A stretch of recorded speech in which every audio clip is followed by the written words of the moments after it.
নমস্কাৰ জনাইছোঁ সকলোকে। মই অৰ্চনা দাস ভৰালী, RCM খৈনিক। আজি মই এটা কথা ক'বলৈ ওলাইছোঁ যে আমাৰ বহুত RCM সৈনিকে, ছাৰ বাইদেউ, ভাইটি ভণ্টিহঁতে হয়তো নাজানে RCMত আমাৰ পাৰ্চনেল বস্তু কিছুমানো পোৱা যায়, যেনে ধৰক ব্ৰা পেণ্টি। সেইটো ছিংগেলি পোৱা যায়, ছেট হিচাপতো পোৱা যায়। মই ব্যৱহাৰ কৰোঁ।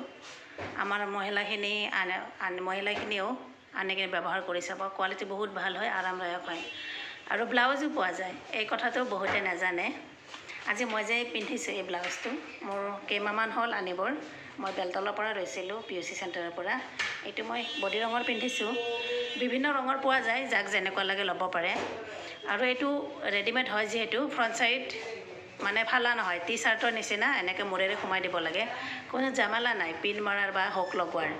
সেইটো এটা বহুত ভাল আৰু পিন্ধিবলৈ খুব আৰামদায়ক। গৰম ঠাণ্ডা বুলি কথা নাই, পাতল হয়, ভাল লাগে পিন্ধি, গাত থকা যেন অনুভৱ নহয়। দেখিবও ভাল, এটা চাইনিং মাৰি থাকে। আৰু মহিলাখিনিয়ে আনিবচোন, ব্যৱহাৰ কৰি চাব আৰু কেনেকুৱা পালে জনাব। আৰু যদি ভাল লাগে মোৰ এই চেনেলটো ছাবস্ক্ৰাইব কৰিব, লাইক কমেণ্ট কৰিব আৰু নতুন নতুন ভিডিঅ' তেতিয়া পাই থাকিব। ধন্যবাদ। জয় RCM।